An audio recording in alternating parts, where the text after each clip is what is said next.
আয়কর আছে, সবকিছু আছে আমাদের। সরকারি জায়গা হোক, ট্রেড লাইসেন্স তো থাকবে ব্যবসা করতে গেলে, কিন্তু এই জায়গাটা যে আপনি ব্যবসা করেন কার অনুমতি নিয়ে ব্যবসা করেন? কোনো অনুমতি নেই। কালকে এই লোক এসে দোকান একটা দিতে চাইলে দিতে পারবে? এটা আমরা আগে থেকে করে রাখছি। আপনি কি করে রাখছেন? দখল করে রাখছেন? না, দখল আমরা এখানে ব্যবসা করতেছি। আপনি সেটাই আপনি কোন ক্ষমতা বলে ব্যবসা? কোনো ক্ষমতা নাই, কোনো ক্ষমতা আছে, ক্ষমতা আছে ভাই। এই রাখো দাও বলেন। এখানে 300 প্লটের এই দাঁড়াও আছে, 300 প্লটের এর মধ্যে আছে। আমার কথা শোনো, 300 প্লটের এর মধ্যে আছে। আমাদের কাগজ বলে এখানে আমরা ওইটাই কাগজে বলে এখানে আমরা আছি। ওই অ্যালটমেন্টটা কিছু লোক কাগজে বলে আছে, কিছু লোক আমরা এই ব্যবসা করি। এটা আপনারা কারা তাহলে? সেই অ্যালটমেন্টটা কাদের দিয়েছে? আছে আমাদের অ্যালটমেন্ট আছে, অ্যালটমেন্ট কাগজ আছে। মানে সেটা কাদের, মানে তাদের পরিচয়? আমাদের আগে সমিতি ছিল, একটা সমিতির মাধ্যমে অ্যালটমেন্ট দেওয়া আছে 300। সমিতির নাম কি? এই যে মিরপুর ইট বালুঘাট সমবায় সমিতি। মালিক কে? মালিক নেই, মালিক মানে সমিতির তখন মালিক থাকে।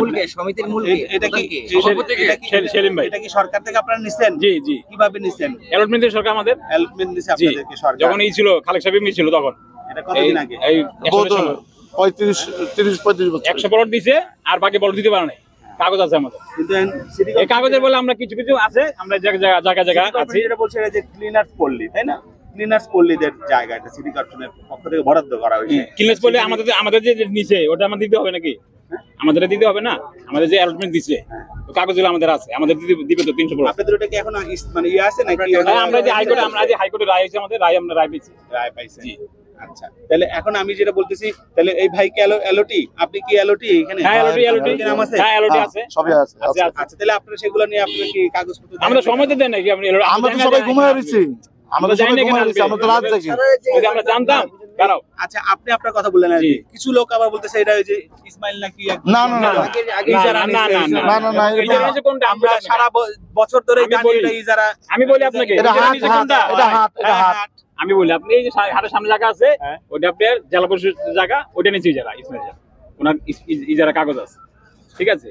আমাদের যেটা আমরা কিছু অ্যালটমেন্টের কাগজ আছে আমাদের 300 প্লটের, 100 প্লট দেওয়া হয় সরকার, আর বাদ বাকি আমাদের দেয় নাই। সরকার কোথায় দিবে তাও দিতে পারতেছে না, এখন জায়গা নাই, দিতে পারতেছে না। এখন এই যে বলতেছে এদিকে আবার মেট্রোল হবে, মেট্রোলের জন্য এদিকে আর কোনো করতেছে না, ঠিক আছে? অধিভুক্ত করে। আমরা যারা কাগজ আছে আমাদের, আমরা কোথায় যাব? আমরা এখানে আছি। আচ্ছা, আপনারা যে এলওটি আপনারা কোন হিসাবে এটা পাইছেন? মানে আপনারা মানে সিটি কর্পোরেশন দিছে আমাদের। সিটি কর্পোরেশনের আপনি কি কর্মী? না, আমরা এখানে সিটি কর্পোরেশন অ্যালটমেন্ট দিছে প্লট দেওয়ার জন্য। এটা আপনি কেন দিছে? আপনি কি সিটি কর্পোরেশনের কি কোনো কর্মকর্তা? না, আমরা ব্যবসায়ী। আপনারা কিসের ব্যবসায়ী? আমরা ইটের ব্যবসা করি। ও, ব্যবসায়ী হিসেবে এলওটি?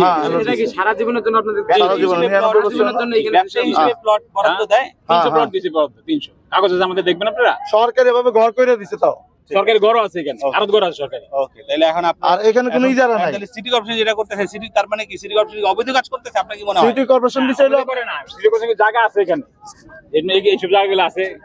এটা জেলা পরিষদের জায়গা, ভিতরে সিটি কর্পোরেশন জায়গা আছে। আমি বললাম না আপনাকে এখানে যে আপনার মেট্রোলের জন্য যে জায়গাটা করছে তারা, হ্যাঁ, অধিগ্রহণ করছে। এটা এই পাঁচটা করছে, এই সাইড ভিতরে আমাদের 100 প্লটের জায়গা এখন আছে, 100 প্লট ভিতরে আছে, কিন্তু আমাদের 300 প্লট দিতে পারে নাই সরকার, সিটি কর্পোরেশন দিতে পারে না। আমরা কোথায় যাবো? মেট্রোল আইছিল 1 বছর আগে, মেট্রোল বলছে আমরা কাজ ধরো 6 মাস আগে আপনাদের জানাবো। এখানে আমাদের সবাই মেট্রোল বলে গেছে যে আমরা এখানে কাজ ধরার আগে আপনাদের 6 মাস আগে জানাবো। এখন আপনারা কিছু করতে হবে না, আপনারা এখন ব্যবসা করেন। আপনার কথা লাগে আপনি ওই যে এলওটি সুবিধা হিসেবে ব্যবসা করতে, যদি যে কেউ তো চাইলে এখানে ব্যবসা করতে পারবে না, তাই না? আপনি যেটা বলছিলেন যে আমি কিছুই নাই, আমি এমনিই ব্যবসা করতেছি। না, আপনি যে বলছেন আমার পর্যন্ত টাকা, আমরা কেউ টাকা দিই না। হ্যাঁ, আমরা কেউ টাকা দিই না। অনেকে তো আবার দাবি করতেছে তাদের লাখ লাখ টাকা ক্ষতি হইছে, না, ক্ষতি হইছে 5 লাখ টাকা 6 লাখ টাকা করে এই যারা দিছে, মানে এই যারা দিছে, এরকম সব হাতে ইজারাতুল হাতে। এই আপনাদের সামনেই অনেকে এতক্ষণ অভিযোগ ছিল, যারা বলতেছে যে আমরা 5 লাখ 10 লাখ টাকা এই জায়গায় বছরের জন্য হাতে তো দোকানগুলা, এই দোকানগুলো হাত পালে খাবে। তার মানে আপনাদের এখানে যারা আছে এক একজন এক এক কথা কিন্তু কোনো পাবলিক কোনো এখান থেকে ইজারা খানা, কোনো পাবলিক ইজারা খানা। ঠিক আছে, অনেক কথা বলে, অনেক মন করা কথা বলে, মন করা আমি যে বললাম যেটা আমাদের 300 প্লটের অ্যালটমেন্ট দেওয়া আছে, সরকার এখন 100 প্লট দিয়েছে মাত্র, আজ থেকে অনেক বছর আগে, আর বাকি দিতে পারে না। ঠিক আছে, পরে আমরা মামলা করলাম, আমরা রায় পেয়েছি। এখন অনেকে দেখলাম যে বাধা দেওয়ার চেষ্টা করছিল সরকারি কাজে। এটা আপনি যারা ক্ষতিগ্রস্ত যারা ক্ষতিগ্রস্ত হয়েছে, যেমন এই দোকানগুলো ক্ষতিগ্রস্ত হয়েছে, তারা একটু বাধা দিবি, গরিব অসহায় লোক তারা। আবার এখানে যারা ভলান্টিয়ার ছিল ওরা বলছে যে বারবার আপনি সতর্ক করার পরও আপনারা দোকান সরাবেন না না না না না, এখানে কেউ বলে নাই। এখানে মানুষ ঘুমে রইছে ওর উপরে যে বেকু মারছে তার উপরে কবি কবি মারছে মানুষ বাইরে না টাইম গত দেয় নাই 6 মাস ধরে কেউ বলে নাই। মানুষ গত বাইক 6 মাস করে ধরে কেউ বলে নাই। এখানে আছে করে যান তাও সরে নাই যে মাইকিং করো, আমাদের দোকান সরাও নাই গা। হেফাজত করতে পারবে।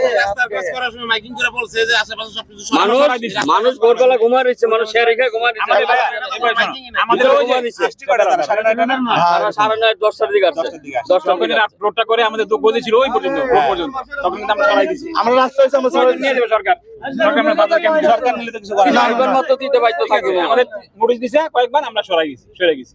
ঠিক আছে, তারপর আমরা একবার আসছিল কুরবানিতে আগে, আমরা বলছি আমরা কুরবানিতে পর্যন্ত আছি, কুরবানির পর আমরা অটোমেটিক সরে যাবো। ঠিক আছে, আমরা কুরবানিতে পর সরে গেছি। সরকার ধরম করছে অনেক ডাক্তার ইনুস হয়ে যদি ওনারা যদি আমাদের এখানে অ্যালটমেন্ট দেয় আবার নতুন করে। আপনার নামটা একটু বলুন। মোহাম্মদ আবুল কাশেম। আবুল কাশেম, আপনি এখানে একজন পরিচয়টা দিন। মোহাম্মদ আবুল কাশেম। আপনাদের সমিতিটার নাম জানো কি? মিরপুর ঈদ বালুঘাট বহুমুখী সমাবেশ সমিতি। মিরপুর ঈদ ঈদ বালুঘাট। বালুঘাট বহুমুখী সমাবেশ সমিতি। ঠিক আছে। কি করবেন পরবর্তীতে? যদি আমরা যদি অ্যালটমেন্ট দেয় সরকার, আমরা অ্যালটমেন্ট নিব আবার। আচ্ছা, ঠিক আছে। না দিলে না দিলে আমাদের সরে যেতে হবে, আমাকে টাইম দিতে হবে। টাইম দিতে হবে।